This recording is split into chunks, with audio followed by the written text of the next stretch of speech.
I'm Nathan Judah. I'm here with Wolves supporter Mr. Liam Keane. Liam, Wolves 1, Everton 1. A day of a lot of emotions and a lot to break down. What did you make? Let's go with the game first, I guess. But we're going to be talking a lot about the last 10 minutes and what happened afterwards. But 1-1, what did you make of it? I mean, Wolves should have wrapped it up, shouldn't they? Yeah, definitely. First, maybe 15-20 or so, Everton had a lot of chances. Set pieces, you could see they were absolutely battering Wolves. The height difference, winning so many of the first balls and getting so close to taking the lead, really. Wolves scored probably a little bit against the run of play, but had a few decent opportunities. Great goal, by the way, as well. Adama with a trademark run. Brilliant.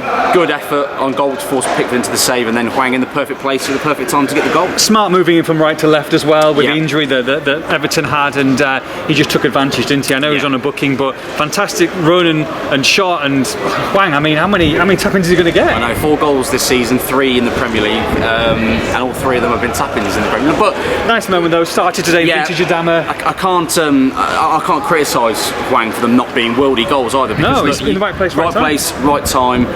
Good instincts, good finishing, and on his overall play, Hwang today, I thought he was excellent. To be honest, probably Wolves' best player. I thought he was that good. He ran himself into the ground and had to come off in the second half because he was knackered. So, massive praise to him. As you say, Adama as well. I thought overall played really well. A few moments where put a cross into the south bank in the second minute and you thought, here we go. Yeah, exactly. Giving the ball away a couple of times, but overall had a big impact for Wolves. So nice to see.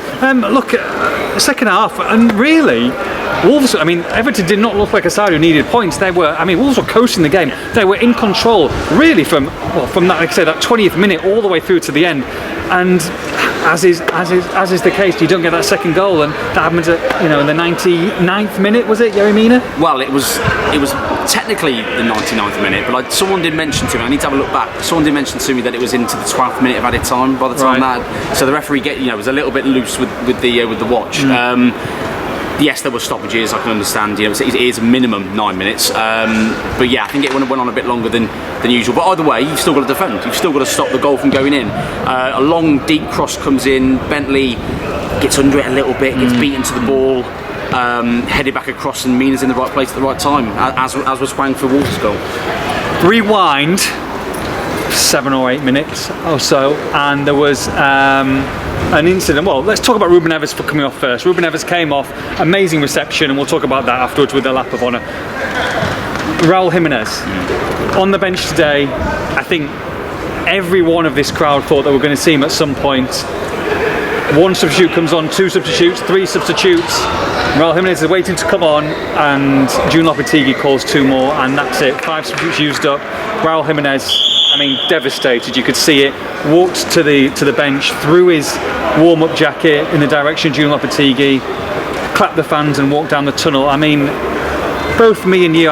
Some of what you think, because I was devastated for him, and I know some people on social media think, oh well, he's been ruthless, and that's Lopetegui. That's what I want to see. But what he's done for this football club, and the moments he's given fans, and I know things haven't worked out over the last 18 months or so, but he deserved to get on that pitch today, and I thought it was really poor and pretty cold, really, from Lopetegui. Yeah, I don't often agree with that as well.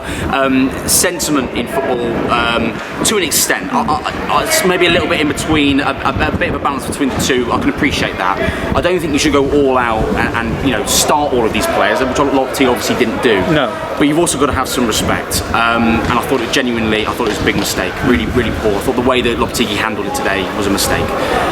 We watched Raul in the sort of lead up to those 2 subs, standing in the corner, meant to be warming up, standing there watching Cunha come out, watching him warming up, sort of watching the game, and almost like this is in his head, it seemed to me like he was preparing himself for not coming on because he felt like his chance was gone.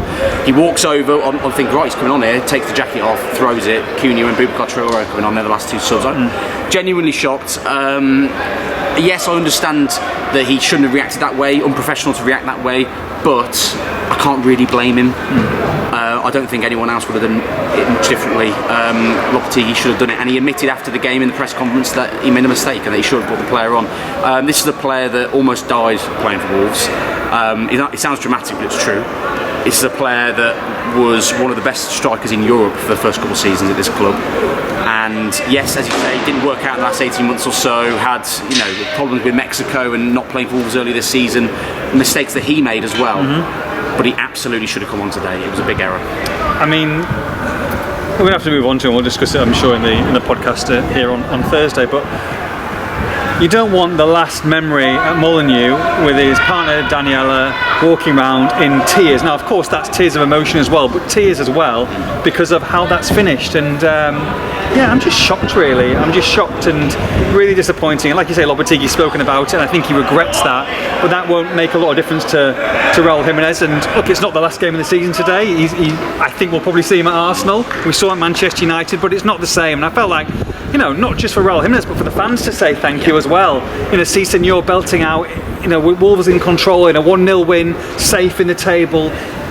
Everything was there for him to come onto that pitch today, but it hasn't happened for him.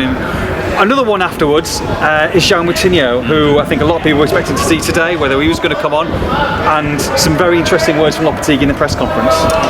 Yes, so Lopetegui has he's hinted, is the word I'll use, but hinted very strongly that João Moutinho made the decision not to be here today.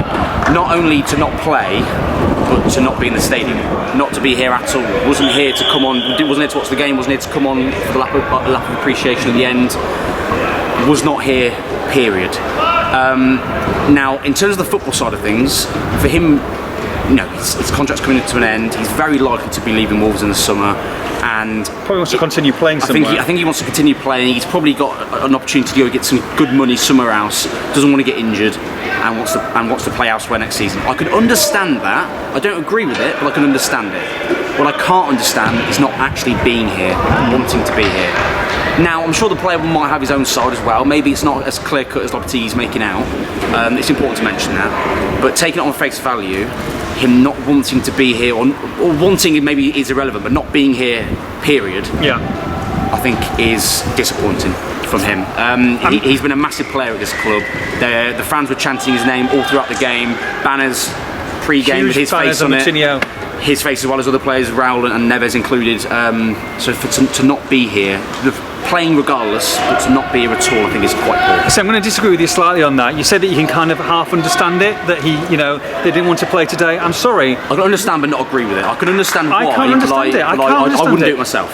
Yeah, but okay, so I tell you what, will you understand Wolves not paying his wages this week? Because they shouldn't pay his wages, because you're on 150, 200, whatever, hundreds of thousands of pounds a week, and yet your manager wants you to play, and like you say, he's insinuating that was taken away from him, and João Moutinho has just chosen not to play. So okay, well, don't pay him then. Like, you can't have the best of both worlds. That's absolutely disgusting, I think. I can't understand it at all. So but we'll discuss more about it. 1-1 the season. You go to Arsenal now.